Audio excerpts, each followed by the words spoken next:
जालन्यामध्ये झालेल्या प्रचार सभेमध्ये बोलत असताना ओबीसी नेते प्रकाश शेंडगेंनी रावसाहेब दानवेंनी त्यांच्यावरती टीका केलेली आहे। गेल्या 25 वर्षांपासून खासदार असतानाही संसदेत एकदाही ओबीसी आणि धनगर आरक्षणासाठी प्रश्न विचारला नसल्याची टीका प्रकाश शेंडगेंनी केली। तर ओबीसी आरक्षणाला धक्का लावला तर सरकारला सुट्टी देणार नाही असा इशारा प्रकाश शेंडगे यांनी दिलेला आहे।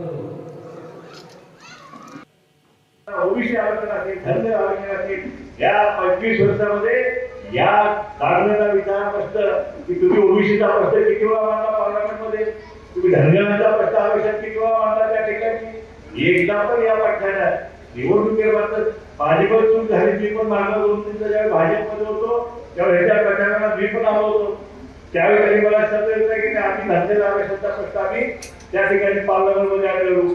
जर तुम्ही ओबीसीच्या आरक्षणाला जर तुम्ही धक्का लावाल तर तुम्हाला पण आम्ही सुट्टी देणार नाही। त्या सरकारला सुद्धा शिंदे सरकार असो किंवा फडणवीस सरकार असो किंवा अधिक दलाचं सरकार असो, या सरकारला सुद्धा आम्ही सुट्टी देणार नाही। एबीपी माझा, उघडा डोळे बघा नीट।